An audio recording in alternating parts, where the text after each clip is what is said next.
Giraldi is the author of the novel Busy Monsters. He's also senior fiction editor for the journal Agni, or yes? Yeah. Awesome. He teaches at Boston University. I believe his book is out there, signed to be bid upon. That is true. Awesome, and here he is.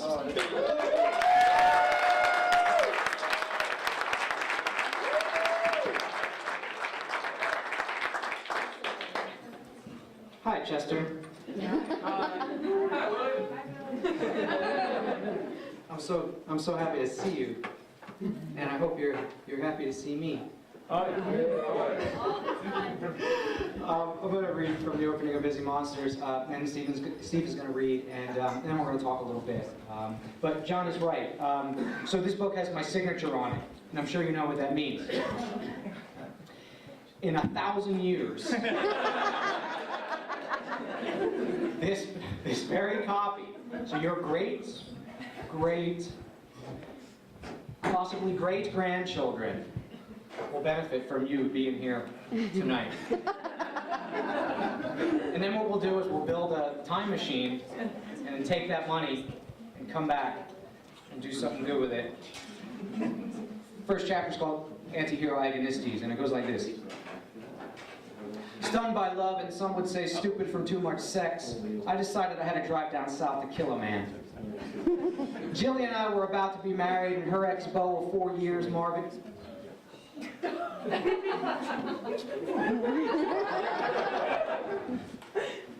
She's out.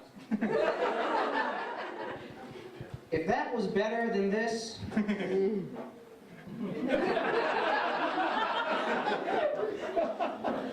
I'm glad you're laughing, sir.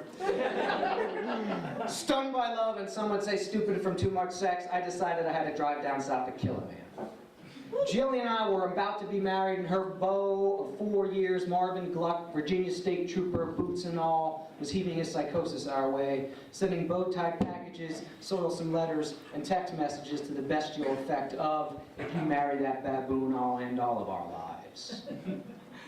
I, Charles Homar, memoirist of mediocre fame, a baboon. Coercing him into kindness, Christian or otherwise, had already failed, and I mean large. For more than a year, we had implored him to leave us be, appealed to the protector of the peace in him, filed complaints with not caring police here in our Connecticut town, suggested religion, yoga, even herbs as antidote to his crocodilian stance, his swamp of the heart. Nothing worked. His threats were usually followed by some truly treacly pleas for forgiveness, a smattering of I'm sorry's all in a row. Regret is an acid. It pecked at his innards. Good. He wanted to be a better human-y person. I wanted him dead. 7,000 citizens die each day in our America. Why couldn't he be one of them? Traffic calamity, aneurysm, lightning bolt, anything would have done, anything to keep me from doing this deed I wasn't keen on doing and didn't know whether I could do or not. I think he's only bluffing, Jillian said. On the afternoon, we received one of his murderous notes. I know he can be really kind when he wants to. Kind? Darling, that memo there says he'd like to impose trauma upon my person. He has the manners of a microbe. I'm really sure he's just bluffing. Honey, let's ignore him. He'll go away. She told me, and I could see that she was frightened that all with her was not groovy. Anyway, why don't you write about it in your column? Jillian, love, I don't need extra material for my memoirs. They're already depraved enough to warp the mind of any adolescent. He'll go away, Charlie. Now, from Jillian's pictures and videos, I knew this vulgarian was a colossus of a jet whose voice and testicular presence could hush the human flotsam in any riled-up room. Furthermore, he had a face so uglified by his parents' DNA that it recalled a clay shaping exercise gone heinously wrong. Left eye like the oblong knot in a plank of pine. The kind of guy who eats a tomato like an apple. A disposition downright redneck. I've known fever men like Marvin, I have. They get a certain idea in their noggins, or, worse yet, a funny feeling in their hearts, and nothing on earth can deter them from their channel. They go agog with havoc and get off on outlawry. Quite frankly, I was frightened too. But here's the other end of it, and I have no shame. I couldn't live with knowing there was a man out there who loved Jillian the way I did, who had swum in her sweet-scented flesh, had eased apart her thighs, delved into her special center. Also, the Bedlamite had her name tattooed across his pecs from one 50-inch side to the other, and in large red Gothic letters too. If her name were Michelle or something else, it might not have vexed me so, but Jillian is a rarity, and those letters on his chest could mean only her, always. It caused all the amino acids in me to swirl and swirl. Insecure or homicidal. The adjectives don't bother me one bit. Having to silence a single man for the sake of solace does not make one homicidal. Of course, I am a Christian and know the program, but love and sex have their own sacred creeds, and they burn every bit as much as the 10 laws of the Lord. That's right, I perused the Kama Sutra. Listen, I was not proud of what I had to do, but I had to do it just the same. Some will understand, and those who don't know now one day will. And all I have to offer in my defense is the mathematical truth. I wanted to love my bride in peace and tranquility, but Marvin Gluck was not going to let that happen. The way I see it, he made the decision, not I. He just had to go and pledge an undying love to Jillian and couldn't grab hold of the fact that most pledges are made every day and they don't mean a damn. I'll give him that. He makes a pledge and sticks to it. Still, his pledge was crowding mine. What a man feels for his woman can be all out unholy. When Jillian tried on her organza wedding dress for me, I wept with the joy of the resurrected. I met her on the Ferris wheel at the local bazaar held to raise money for a children's hospital. I had volunteered to run the wheel because when I was a teenager, my kid brother Bartholomew was chewed up by leukemia. Plus, I thought I could add the charity-giving experience to my weekly memoir column for New Nation Weekly and thus come across as a guy who cares, a balladeer with heart to spare. It rained that night and hardly anybody came, but then in floated Jillian under a green umbrella, a tantric Mary Poppins, handed me a ticket and said she wanted to ride the wheel round and round. This dazzling babe alone on a Friday night. I couldn't even speak. Her odd beauty was the injurious kind, radioactive. It had physical effects on me, my anatomy in quake. Lovely, hawkish nose, straight black mane dyed with streaks of red henna, flat-teated and thickish through the bottom, symmetrical toes showing through her sandals. She was as if the word gustatory had grown legs and got a dress.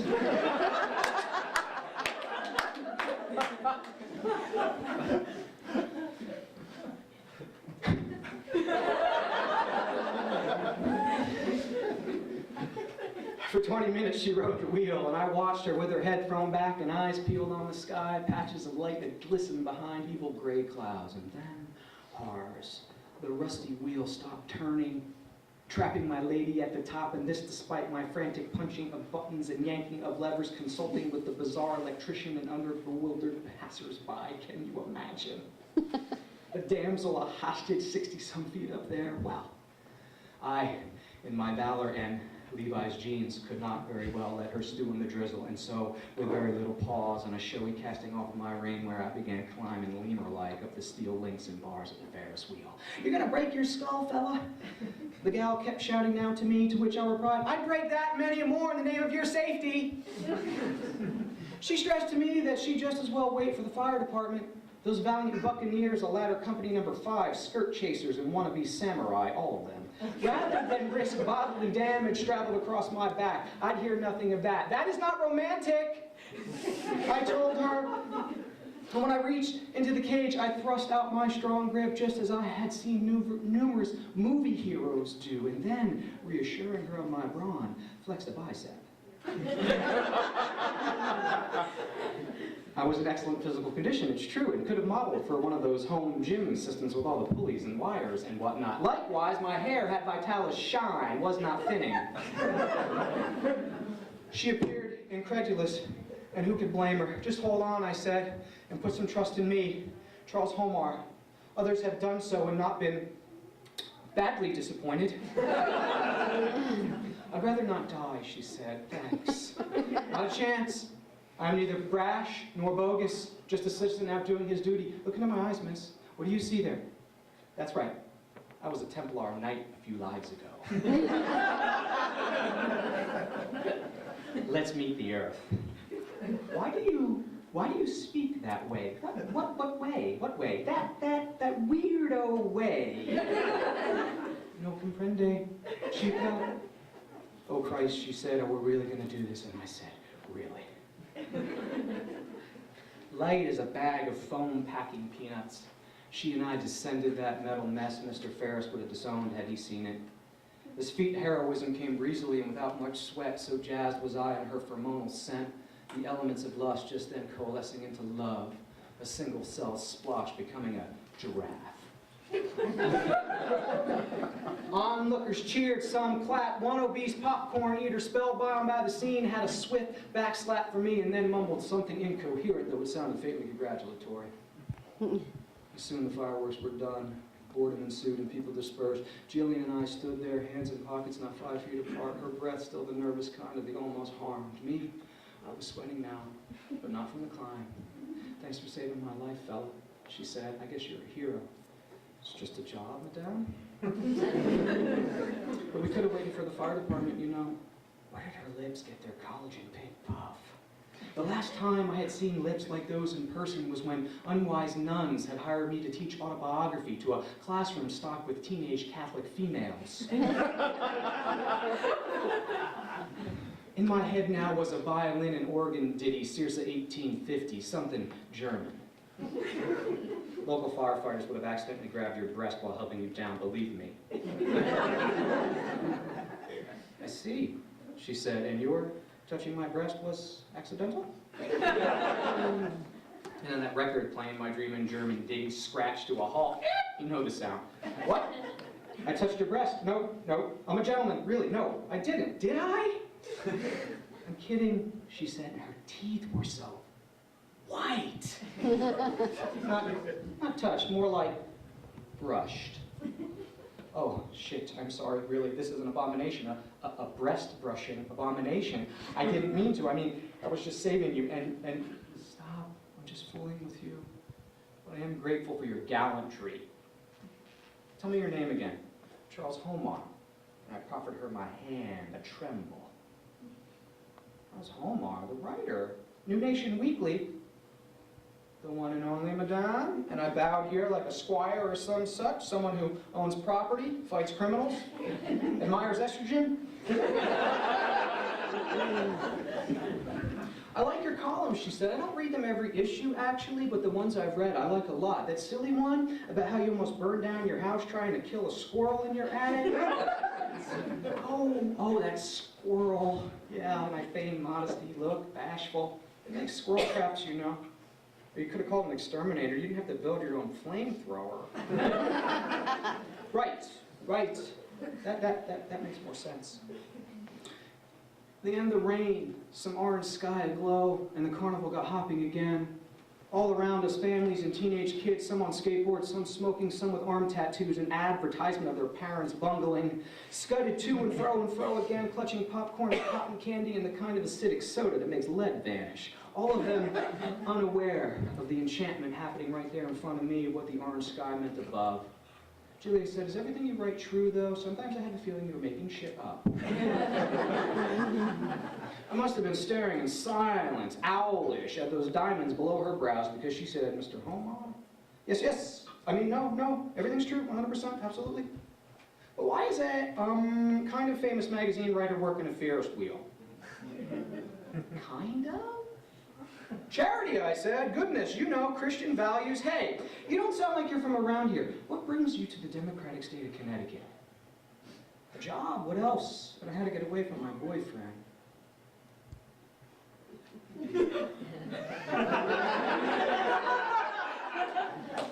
The over-eager wolf in me, all woof and wow, couldn't keep his jaw shut. So, you don't have a boyfriend still?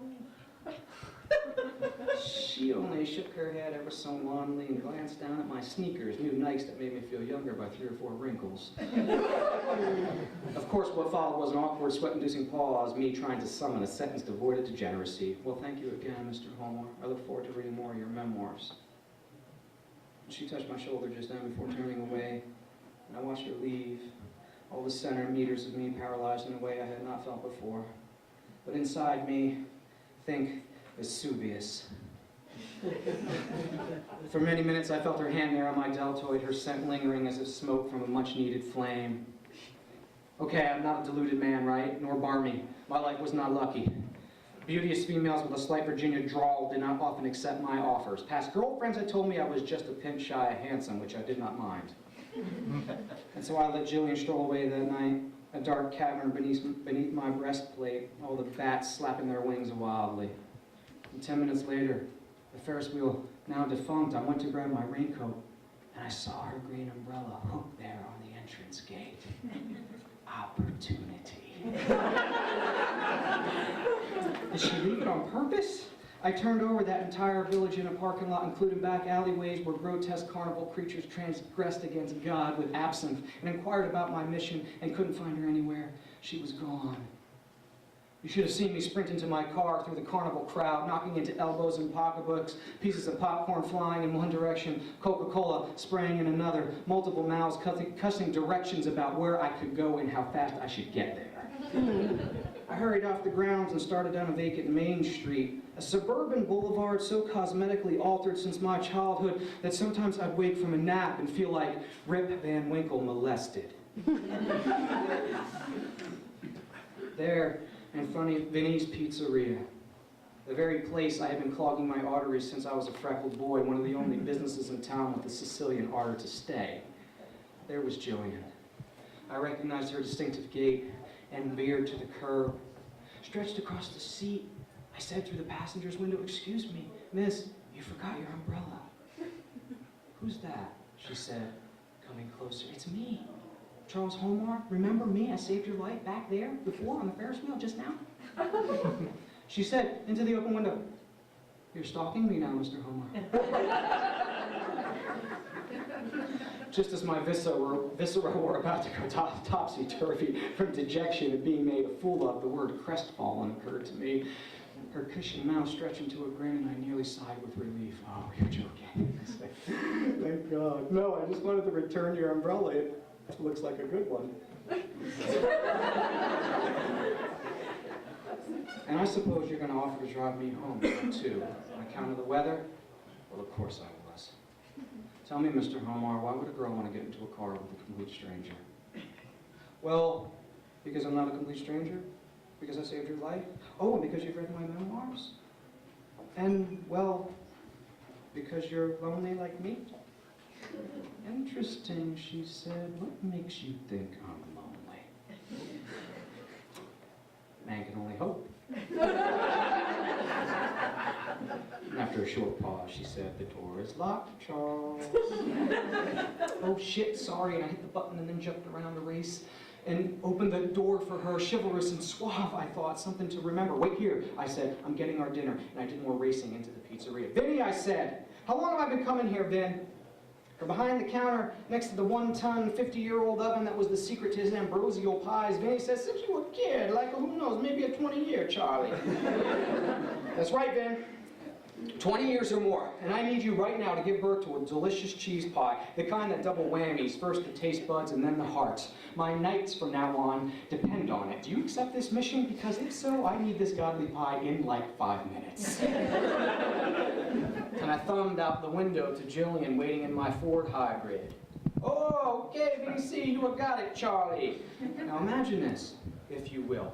Me at the pizzeria window looking through my reflection at Jillian, who was at the passenger's window looking through her reflection at me. Get it? Proust would give you 60 pages about those reflections, but this is Connecticut and I've got to move on.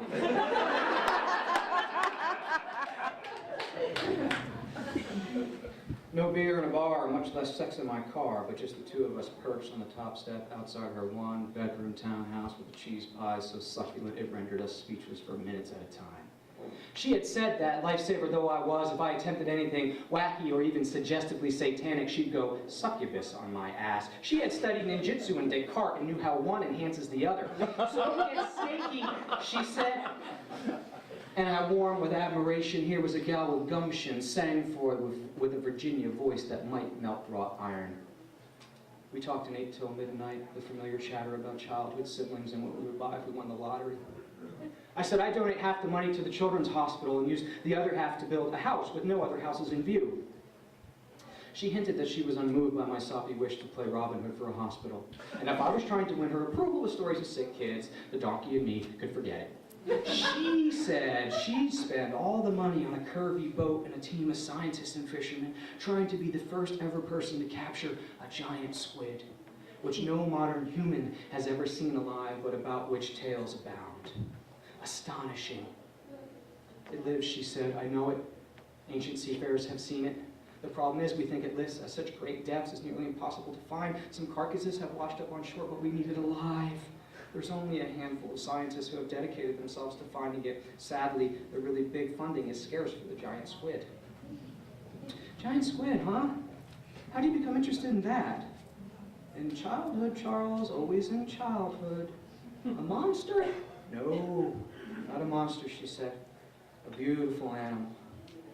And I thought, yes, a beautiful animal indeed.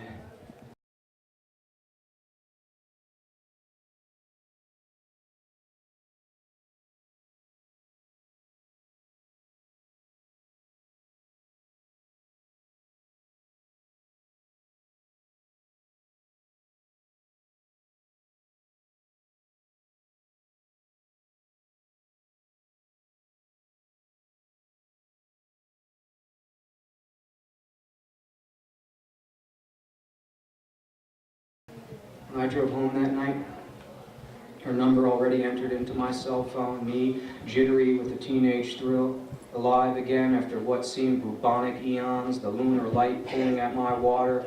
I was certain that if I switched on the news in my living room, I'd find that the cosmos had been washed of brutality and outrage. Remember the stimulating incipience of romance, the excitement of possibility of being rescued from the abscess of lonesomeness and having someone to share your hydrogen with? Recall that glee? It meant your little life was worth something, and your personality, yes, havable. It meant sex for your now laudable seed and dinner time conversation too. Go grab your lovers, people. Hold them close. Feel the validation. You're barely carbon-based without them.